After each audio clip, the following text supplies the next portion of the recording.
Buenos días, buenas tardes a todos y todas. Nueva charla en compañía de la doctora Carmen Beato, oncóloga médica, y de la doctora Raquel Calero Domínguez, psicooncóloga. Ambas pertenecen al Instituto Oncológico Virtual, del que vamos a hablar ahora.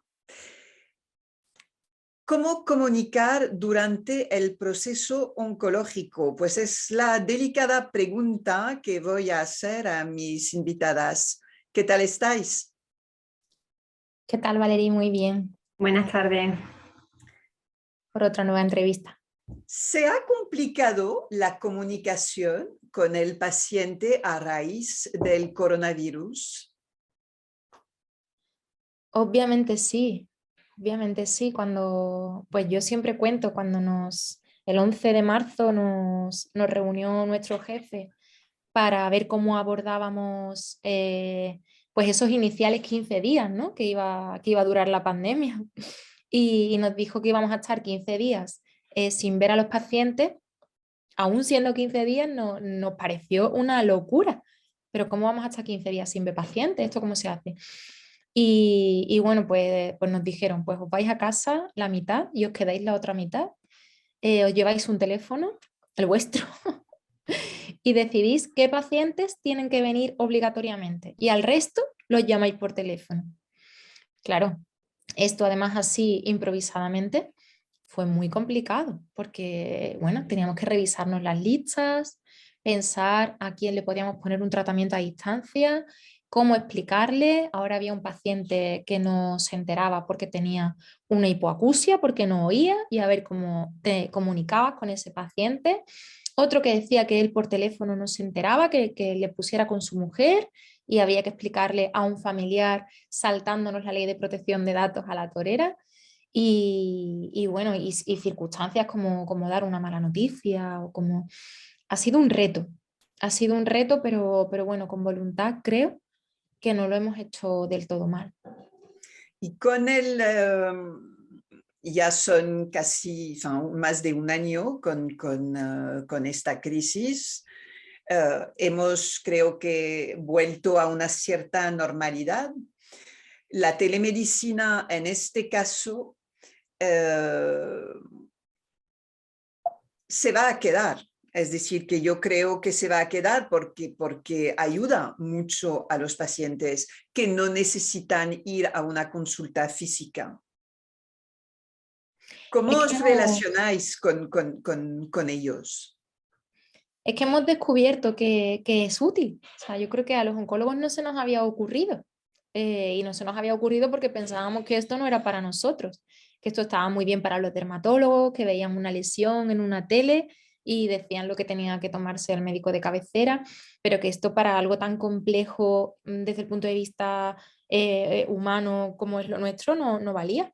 Y sin embargo, a la fuerza ahorcan y a la fuerza hemos ido y hemos descubierto que hay cosas que nos facilitan muchísimo la vida. Nosotros hicimos una entrevista en la Sociedad Española de Oncología Médica cuando parecía que finalizaba esa llamada primera ola sobre abril, final de abril, inicio de mayo. Hicimos una entrevista a oncólogos y a pacientes y le preguntamos a los oncólogos cómo habían vivido esa necesidad de contactar en la distancia y le preguntamos a los pacientes también cómo habían ellos vivido esto. Y lo que nos encontramos es que valoraban mucho nuestro trabajo, el cómo nos habíamos sobrepuesto a no poder verles, que determinadas partes de este trabajo les gustaban mucho, y pongo como ejemplo la telefarmacia, concretamente los tratamientos orales, que en oncología son muchos. A los pacientes les encantaba que a la vez les llegase una llamada de teléfono y a la vez un paquete a la puerta y el farmacéutico les explicara cómo tenían que utilizar ese paquete. Esto les ha encantado. Y, y nos sorprendía que los pacientes decían que necesitaban la visita presencial, que eso una cosa no quitaba la otra, pero que querían que la telemedicina se quedase y que no solamente usáramos el teléfono, sino que usáramos otros medios. A nosotros, que tanto miedo nos da el introducir estas variables que no sabemos cómo los pacientes van a abordar, pues ellos nos lo pedían. Sí, porque el hecho de no estar en un one-to-one quizás puede aumentar el miedo, Raquel. Esta necesidad de consultas presenciales dan más seguridad cuando no hemos conocido una relación virtual. ¿Tú crees que la gente tiene en su mente un sentimiento de si veo al médico, eso me da más seguridad? ¿Tú crees que la gente piensa así? Mira, yo creo que podríamos dividir ese parecer en franjas de edad. Creo que a la gente joven les resulta más fácil, menos desconfiado utilizar este medio y que forma parte de una cierta edad, pues que esto genere inseguridad por desconocimiento, puramente, ¿no? Es verdad que yo me he encontrado durante este tiempo pues que la gente quiere a toda costa hacer una primera cita presencial conmigo y después, una vez que me conoce, prueba lo virtual y de verdad cuando pruebas lo virtual, psicología, yo siempre os he dicho, psicología es diferente a medicina, psicología se puede abordar estupendamente la telepsicología. Yeah. Es más, la gente conforme la va probando y rompe esa primera barrera de la inseguridad, el desconocimiento, se queda y la demanda por comodidad, por seguridad, porque se da cuenta que la pantalla tiene un montón de funciones, la que tenemos, es protección de datos, y esa es mi experiencia, es lo que os puedo decir, ¿no? Hasta ahora, oye, que yo era la primera incrédula y la primera también que me costaba adaptarme a esto, ¿eh? Pero es verdad que la psicología se ha hecho, al menos en Estados Unidos, hay muchas personas que hablan con su psicólogo a través del teléfono, pero eso existe desde hace años y años. Mira, yo tengo compañeras dentro del gremio que os podría decir, a ver, desde que yo empecé, ¿no? En la primera crisis hubo mucha gente que, bueno, pues mucha gente que se fue a trabajar a otras ciudades, a otros países, a otros países. Entonces la gente le pedía a su psicólogo, que además eso cuesta hacer un cambio, la inmigración, ¿no? Cuesta hacer un cambio, adaptarte a una ciudad, ubicarte. Entonces pedía a su terapeuta poder continuar con la consulta. Yo tengo que decir que yo buscaba un terapeuta en Londres, que siempre hay conocidos, contactos, gente de la profesión que está allí y ejerce. Y buscaba un terapeuta y recomendaba. Yo no lo hacía. Había compañeras que me decían, y ahora aquí pues esto es importante, decían, ¿por qué no te anima? ¿Por qué no lo sigue? Pruébalo, yo lo hago por Skype. A ver, eso no se puede hacer hoy día. Esto antes era el desconocimiento, porque no había una protección de datos, no había una legislación, ¿no? Fíjate, Intemé para eso fue pionera en buscar todas, pero antes de la pandemia, Intemé ya tuvo que vencer un montón de historias cuando montó la empresa. Y es verdad que ahora con la pandemia, pues desde el colegio de psicólogos, por ejemplo, os hablo de mi campo, ¿no? De verdad, fueron muy ágiles y muy rápidos en proporcionarnos una plataforma a los colegiados dentro de nuestra cuota de colegiación que cumpliera criterios, que fuera fiable, que cumpliera con esa protección de datos que era muy importante, ¿no? Y hoy yo creo que es un hecho, hoy está en manos de todos los compañeros poder entrar en esto. Intemed es una plataforma de telemedicina en la que está incluida el Instituto Oncológico Virtual, por los que no nos han seguido desde el principio. Hemos visto en la charla anterior sobre la recidiva, sobre el afrontamiento psicológico de la recidiva, el problema que existe en redes sociales de una información dudosa o que concierne únicamente a la persona que la está divulgando. ¿Hay consejos que se podrían dar de un punto de vista psicológico para abordar el tema de la comunicación entre el médico oncólogo y el paciente? Hay temas que no deberíamos abordar, se pueden abordar todos. Hay una manera de abordar la enfermedad. ¿Qué nos puedes decir, Raquel? Bueno, mira, yo lo primero siempre digo, el diagnóstico es pertenencia del oncólogo. Nosotros no comunicamos el diagnóstico. Después hay otra premisa importante. Imaginaos que me llega un paciente que no forma parte de mi equipo tratante, ¿no? Que es común que venga un paciente oncológico que se presenta en cualquier pues, consulta psicológica, ¿no? A pedir apoyo psicológico. Y yo creo que el psicooncólogo, y eso les va a dar pista al paciente cuando elige también un profesional, lo primero que le va a pedir es un informe. No solo va a escuchar lo que el paciente cuente, sino además le va a pedir un informe. ¿Por qué? Porque los pacientes a veces cuentan una cosa y lo que aparece en el informe es otra. Y eso, pues yo tengo la suerte, pues estando con Carmen Beato al lado, la doctora Beato, ¿no? Pues que yo le voy a preguntar o que voy a tener la base de datos, el informe del paciente, ¿no? Porque manejamos una protección de datos en equipo. Pero a veces eso no pasa en otro sitio. Entonces el paciente te está hablando, pues, de un diagnóstico y resulta que es otro y ahí empezamos el lío, porque el abordaje, fíjate que una paciente me dice, no, yo lo que tengo, pues, me han dicho que es chiquitito, que es poquita cosa, que es bueno, porque la gente te habla así en estos términos. Y yo empiezo a acompañarla y resulta de que después leo un estadio 4. Pero entonces, Carmen, ¿eso significa que el paciente está tan abrumado en el momento del diagnóstico o cuando entra en la consulta que no ha entendido nada? ¿O que no quiere entender, quizás, que se queda con... o que hay una comunicación que es como de extraterrestre entre ambas partes que no hablan el mismo idioma? ¿Qué pasa? ¿Cómo es posible lo que acaba de contarnos Raquel? No solo es posible, Es es el muy pan nuestro de frecuente. cada día. Es ¿Es muy muy frecuente, frecuente? sí.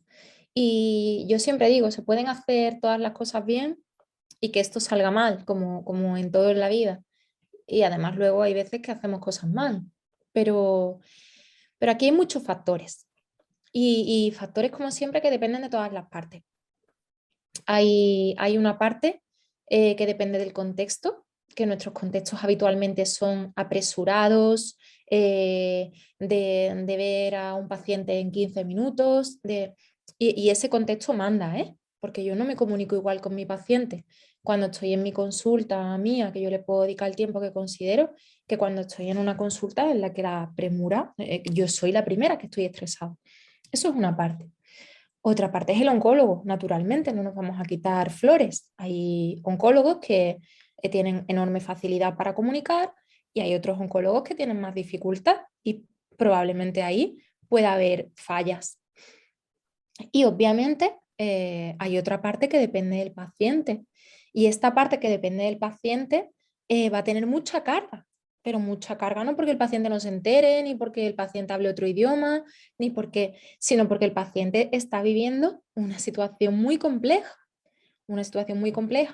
en el que normalmente va a haber pasado con una velocidad o con otra por fases muy diferentes del afrontamiento.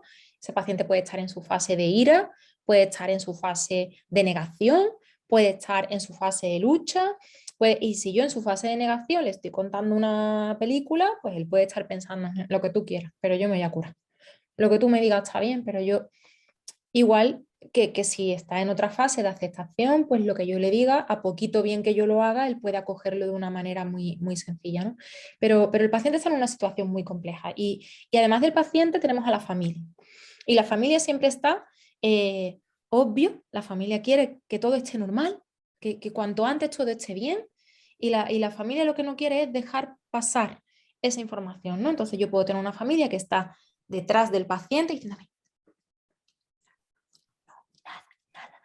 que eso es mi día a día, o puedo tener una familia que está diciendo, bueno, sí, pero nada, que esto, ¿verdad? Que esto es que le haga el tratamiento y esto se quita y a lo mejor lo que uno está intentando trasladarle al paciente es que esto es una enfermedad que yo no puedo curar, pero que sí puedo estabilizar, que sí puedo dar.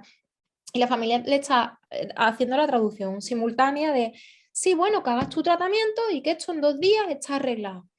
Entonces, hay tantos factores que incluso si todos hacemos todo bien, hay enorme probabilidad de que no termine de salir bien. Por tanto, aquí solamente hay paciencia, repetir 800 veces o más, si es necesario, en una consulta detrás de la otra, preguntar todo el rato, ¿tiene alguna duda? ¿Podemos aclarar algo? ¿Hay algo que no haya quedado bien claro? Coger momentos en los que la familia, eso lo hacemos mucho cuando los pacientes están ingresados, aprovechar los momentos en los que la familia no está para ofrecerles, para decirles, ¿quiere hablar de algo? ¿Está todo bien? Hay, además de lo físico, ¿hay algo de lo que quiera hablar? Y muchas veces ahí el paciente dice, ¡buah! Porque el paciente tampoco quiere preocupar a la familia y la familia no quiere preocupar al paciente y Es un follón, ¿no? ¿Qué aconsejáis? Porque a raíz de mis entrevistas es verdad que pienso que mejor que el paciente esté acompañado. Pero acabo de escucharos y de escucharte describir escenas alucinantes. ¿No sería mejor que los acompañantes estén fuera para no presionar demasiado el paciente, o depende quizás del diagnóstico?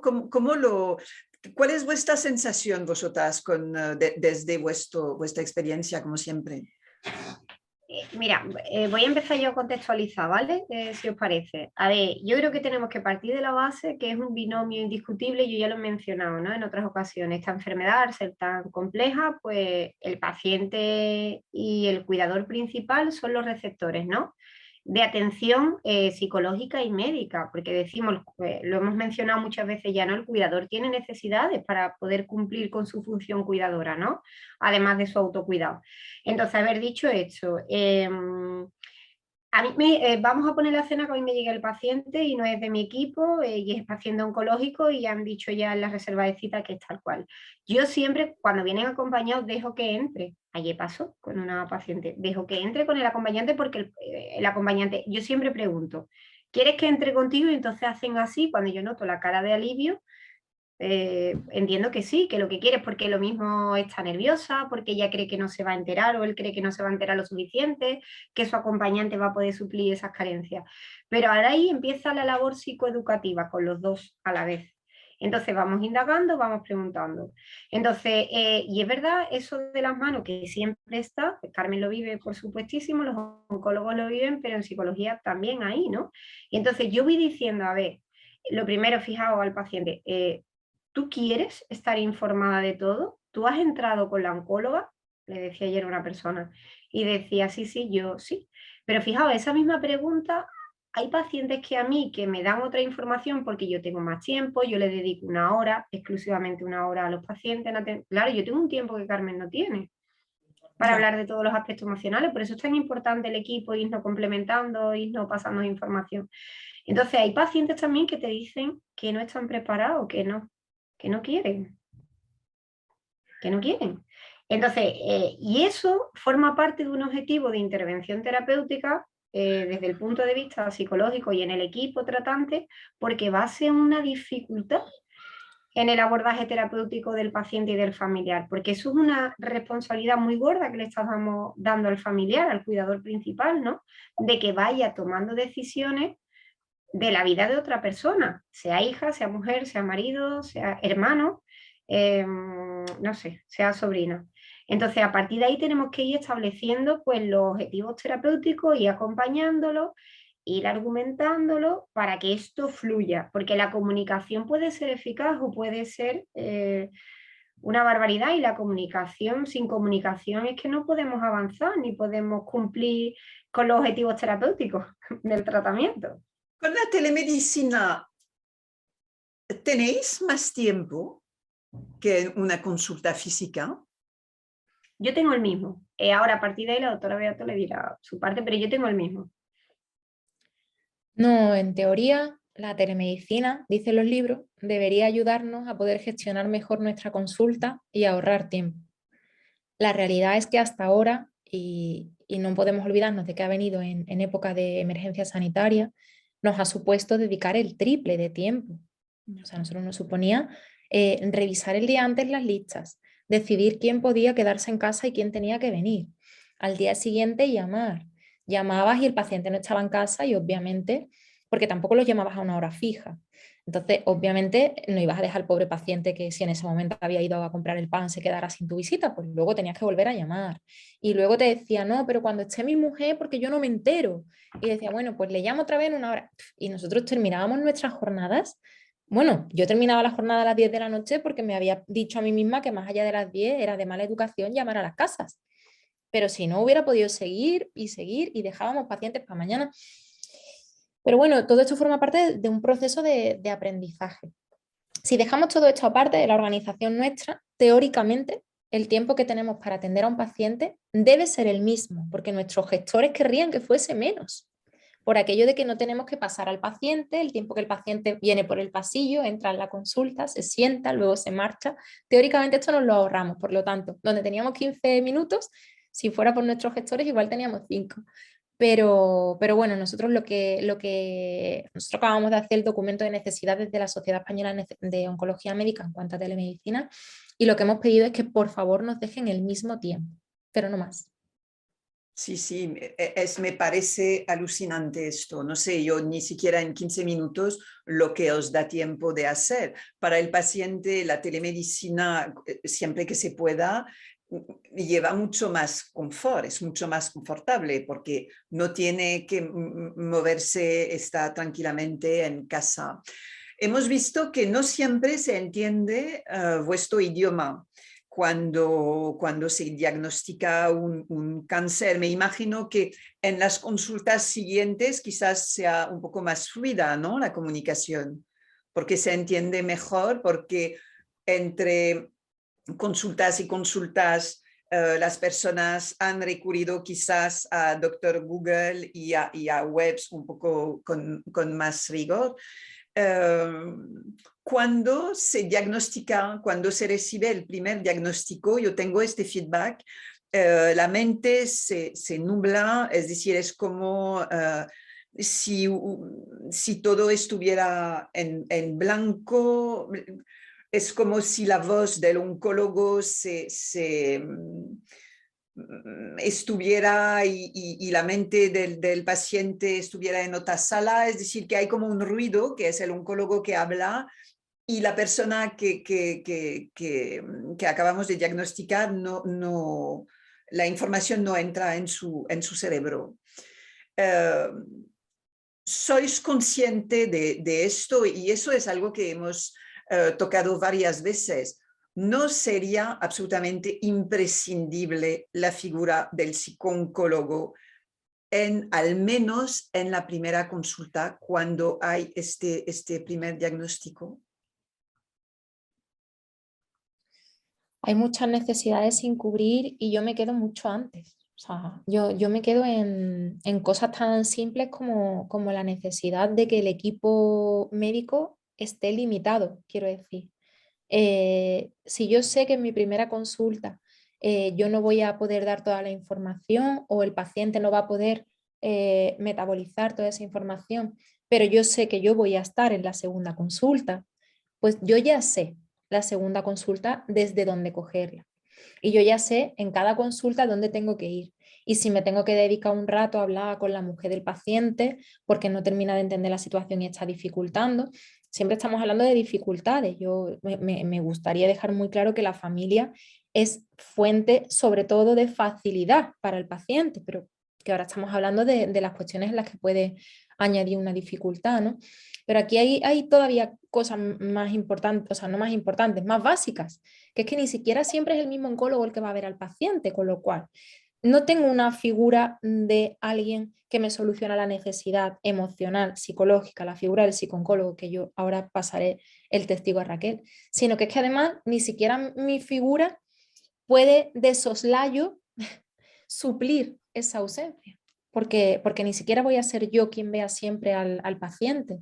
Eso es una de las cosas que nosotros intentamos cambiar en nuestro proyecto personal. Es un poco de donde surge nuestro proyecto personal, de ver que hay cosas que los hospitales intentan. O sea, nosotros todos trabajamos en la medicina pública y somos conscientes de que nuestros hospitales lo intentan, pero son gigantes y van muy lentos.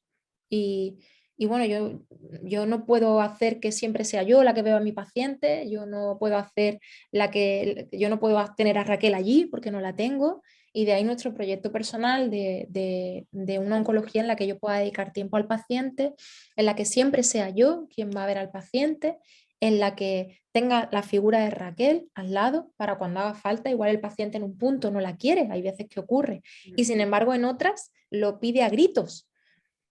Es importante puntualizar algo, es decir, que la mayoría, la gran mayoría de las personas que padecen cáncer nunca han estado buscando información sobre la enfermedad antes de que les toque. Es decir, que entran en un mundo, es como si ahora vamos en un país extranjero y que no hablamos el idioma. Y que nos dejan, por ejemplo, en China, nos dejan ahí y nos dicen, búscate la vida. Es decir, que es un mundo absolutamente desconocido para la gran mayoría de las personas diagnosticadas. Entonces, es muchísimo la información que hay que comprender y que digerir. Raquel. Pues mira, yo me quedo, fíjate, no con mi figura, lo que ha dicho Carmen, no tan importante. Fíjate que no siempre sea el mismo oncólogo, ¿no? Con la seguridad que me da tener una persona de confianza, de referencia, que además fue el que me dio, entonces, fíjate, ¿no? Empatizamos por un momento con esas criaturas, de a mí me dan un primer diagnóstico, lo mismo, oye, empatizo con esa persona y al siguiente día tengo a otra. Sí, eso me ha llamado la atención y O tengo a me otra. gusta que lo Claro, hayas dicho. entonces... Sí. Entonces, es que a partir de ahí, que de verán, ni psicooncólogo ni nada, ¿no? Es que si el oncólogo pudiera cubrir esa función, es que además es humana, humanitaria, de recoger, de acompañar, ¿no? Que siempre decimos, pero bueno, lo decíamos en la otra entrevista, ¿no? Esto es de la teoría a la práctica. La teoría nos la sabemos, la práctica a veces no puede ser por los medios. Es que, verá, ya no vamos a culpabilizar siempre a los profesionales que estamos agotados, ¿eh? Es que no tienen recursos. Oye, que esto tenemos también que ser conscientes todos, ¿no? Que lo hacen como pueden, pero a veces no como quieren, porque no hay recursos. ¿Y qué consejos tú podrías darnos sobre lo que acabo de comentar? Es decir, que entramos en una tierra, viajamos en una tierra totalmente desconocida. Sí. ¿Y cómo gestionar este terremoto? Porque Es un sabemos que nuestro tsunami. cuerpo está mal. Tenemos, este dolor, hace eco emocionalmente quizás a otros problemas que de repente salen también. Es decir, es como donde hay una vía de escape ahí, porque me estoy hundiendo, es demasiado para mí recibir esta información. Vale, mira, en nuestra última entrevista hiciste mención a la meditación, al mindfulness, al vuestro número de revista. Mira, a mí me gusta y son terapias que tienen fiabilidad y validez, ¿no? La self-compassion, la autocompasión. Entonces, es un concepto que a mí me gustaría introducir, ¿no? Al paciente. A veces es más fácil sentir compasión por la desgracia ajena que por la nuestra propia. Entonces, en esos momentos donde la adversidad llega, a nuestras vidas, donde llega la incertidumbre, la frustración. Este es el concepto. No debería ser una lucha ser amable con nosotros mismos. ¿No? Entonces deberíamos tener paciencia con nosotros mismos y vuelvo a lo de canalizar y permitir, a naturalizar, ¿no? Estamos en un impacto de estrés que nos provoca un sufrimiento terrible. A ver, mira, dicho esto, y también quería introducirlo en algún momento, ¿no? Hay pacientes que sienten como que son responsables de su enfermedad o que por culpa de ellos está sufriendo la familia, ¿no? Y por culpa de ellos ahora, pues, no sé, hay proyectos familiares de trabajo, de estudio los hermanos y tienen ahora pues que claudicar o que parar porque se han centrado en la persona, ¿no? Y esto también es el pan nuestro de cada día, ¿no? Y entonces ahí tiene sentido lo de la autocompasión, ahí no nos podemos exigir más, las cosas son como son, ni como nos gustarían ni como deberían ser. Mira, a mí me gusta aquí también una máxima, ¿no? A nivel teórico introducirle al paciente y me gusta mucho, ¿no? Esto de Víctor Frank de, a ver, cuando ya no podemos cambiar una situación, tenemos el reto de cambiarnos a nosotros mismos. hay situaciones que nos vienen sobrevenidas, que no dependen de nosotros, ¿no? Y este es el momento de la enfermedad. Y esta es la primera parte, ¿no? Cuando yo acompaño al paciente y recojo su impacto emocional, ¿no? Y es lo que vamos un poco acompañando. Esta es la idea. Yo no puedo cambiar esta situación, pero ahora tengo el reto de cambiarme a mí mismo, ¿no?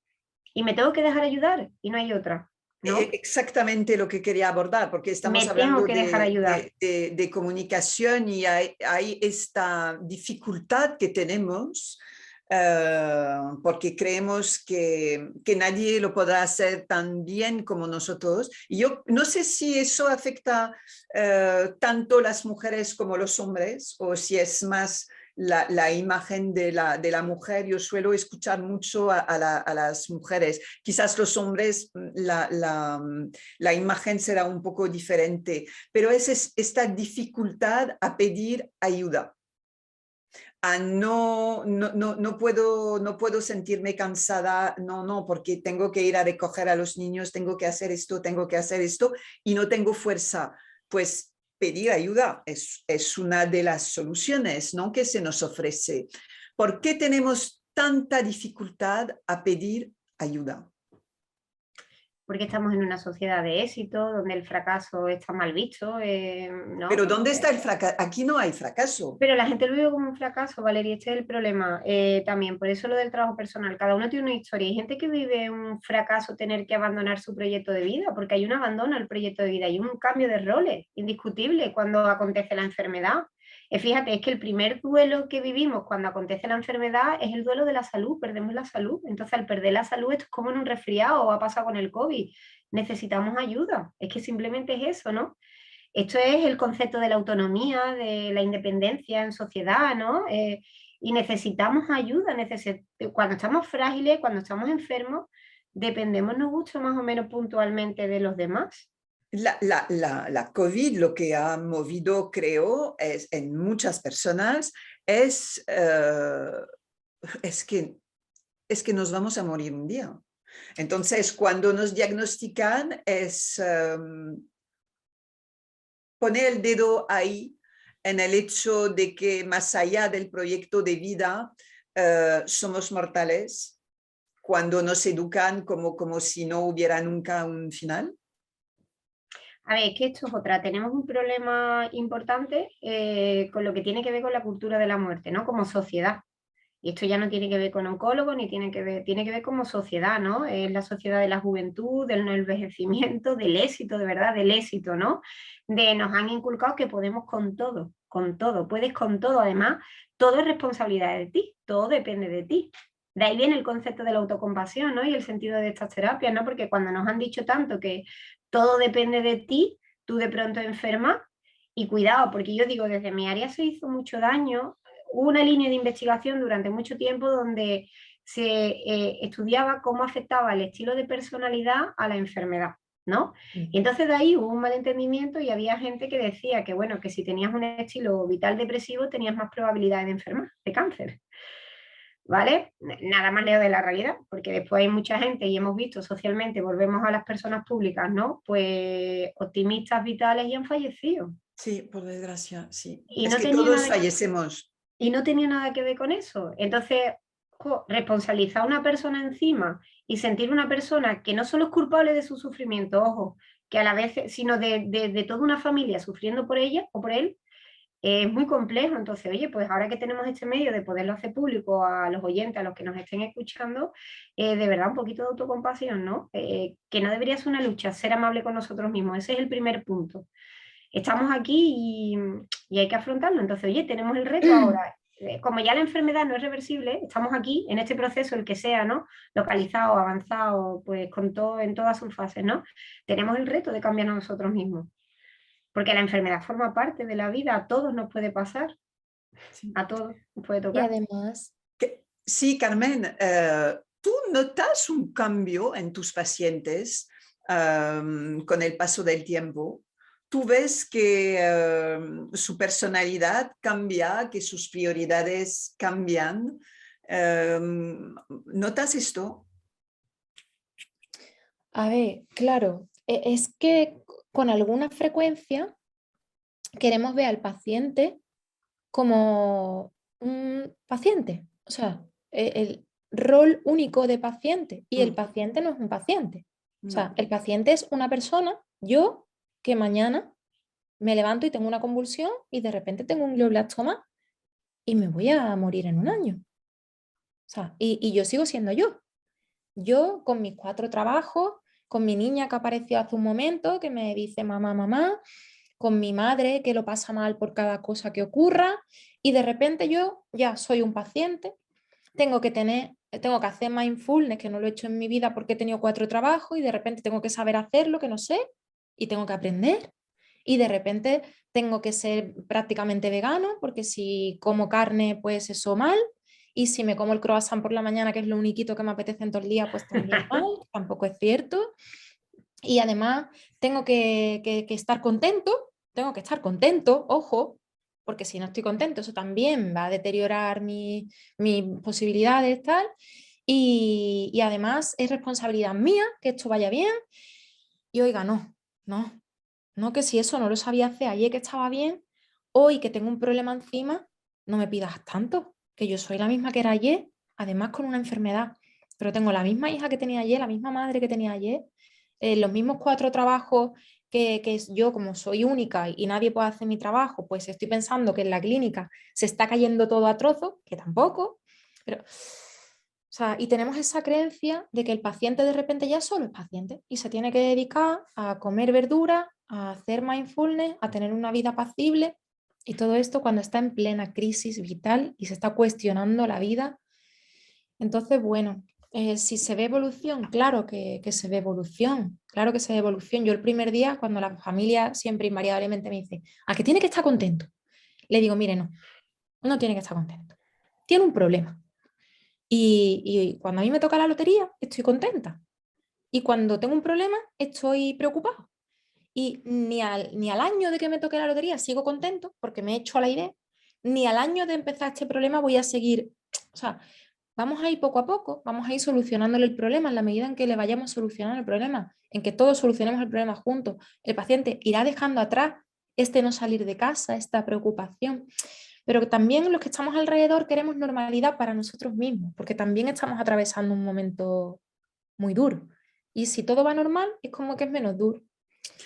Entonces, Vosotros cuando recibís la persona con cáncer, yo intento no utilizar la palabra paciente justamente por lo que acabas de decir, es decir, que no, hay seres humanos que padecen una enfermedad. No, cuando utilizamos paciente, a mí me da la sensación de que ya no son nada más que eso. Y no es así, es decir, que son personas que padecen una enfermedad. Entonces, cada vez que puedo evitar la palabra paciente, lo intento, pero bueno, no siempre es fácil.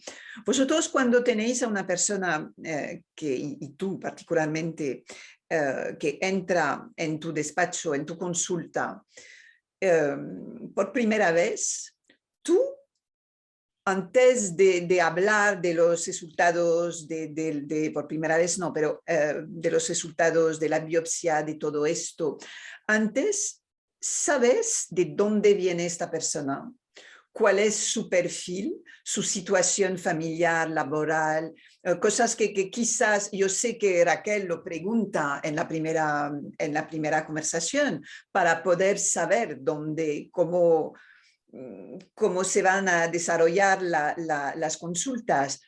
Tú supongo que no tienes ni el tiempo de hacer como esta pequeña investigación para saber cómo vas a anunciar el diagnóstico o no, porque me imagino que una persona que acaba de perder su marido, por ejemplo, y a quien le diagnostican un cáncer, se va a hundir quizás más que una persona un poco más estable emocionalmente hablando. claro, no sabemos esto a priori, obviamente. Yo creo que esto es un poco como cuando conoces a una pareja, ¿no? Hay muchas cosas que no sabes y al principio, pues la única manera de conectar es intentar tener verdad, es intentar que antes de preguntarle a esa persona ni de explicarle 4000 historias, pues tener un contacto visual, transmitirle de la manera en que cada uno sepa Yo siempre les digo, bueno, yo me presento por mi nombre, les digo quién soy, les digo que a lo mejor no siempre voy a ser yo quien les vea, pero que sí que voy a ser su persona de referencia, que me pueden buscar cuando lo necesiten. Y que bueno, que vamos a empezar haciendo la historia clínica para que yo sepa por dónde empezar y cómo les puedo ayudar. Y ese es un poco el inicio. Y después a partir de ahí, pues los años de profesión te ayudan a ver venir. Yo siempre que alguien me dice por detrás, siempre les digo, o cuando alguien quiera hablar conmigo, la familia, antes que vea al paciente, siempre les digo, tranquilos que vamos a ver. O sea, que vamos a dejar que la consulta fluya y yo voy a ver lo que el paciente quiere saber, hasta dónde quiere llegar. Ante la duda voy a ser prudente y poco a poco nos vamos a ir conociendo y vamos a saber cuál es el camino. Pero claro, esto luego tiene muchos matices y luego está la cuestión del tiempo y la cuestión de que no siempre eres tú quien va al paciente y que las cosas no son ideales. ¿Recuerdas tus primeros años, meses de médico oncólogo, médica oncóloga? Y si lo comparas con ahora, ¿qué ves? ¿Cómo te sientes? ¿Cómo lo has vivido esto? Porque supongo que al principio, aunque hagáis estudios, hay cosas para cuales no estáis preparados. Es difícil. La oncología es una especialidad muy difícil. ¿Tú recuerdas de tus primeros pasos en esta especialidad? Sí, claro, claro que lo recuerdo y además lo recuerdo cada día cuando veo a los residentes y cuando veo a mis compañeros más jóvenes, ¿no? Porque te das cuenta que todos tenemos cada uno somos completamente distintos, pero todos tenemos una misma manera. Y que además no necesariamente, yo cuando los pacientes dicen, un oncólogo muy joven, no necesariamente es una mala suerte encontrarte en el camino un oncólogo muy joven, porque tenemos capacidades distintas a edades distintas. Y además, como en los hospitales grandes habitualmente nos mezclamos, un día te ve el joven, otro día te ve el más mayor, pues yo siempre le digo a mis pacientes que intentemos sacarle a eso lo mejor, que tiene buenas cosas. Yo recuerdo cuando era adjunta muy joven o cuando era residente, que además yo pasaba la consulta con un señor mayor de estos oncólogos de verdad, de los que los pacientes quieren ir a ver. Y yo siempre empezaba casi disculpándome, ¿no? Casi, mire, hoy no está aquí el doctor tal, hoy estoy yo, pero vamos a intentar sacar para adelante lo que podamos y si se queda algo en el tintero, pues ya lo vamos viendo y lo dejamos para la siguiente consulta. Y siempre me encontré muy buenas actitudes, ¿eh? No recuerdo como todo, ¿no? Siempre hay, pero siempre me encontraba muy buenas actitudes. De hecho, recuerdo que muchos me decían, no, si aprovecho cuando está usted porque me entero, porque el otro oncólogo habla muy rápido y me cuenta muchas cosas y no me entero, aprovecho. Entonces, cuando eres más joven, tienes muchas ganas y conectas mucho, igual te falta conocimiento. Y cuando eres más mayor, pues cada vez tienes más conocimiento y cada vez te proteges a lo mejor un poquito más y cada vez son más contados los casos con los que te metes hasta el fondo. Y bueno, y si eres responsable y si intentas ser un buen oncólogo, pues intentas tener un equilibrio siempre, cuando eres muy joven y cuando eres más mayor.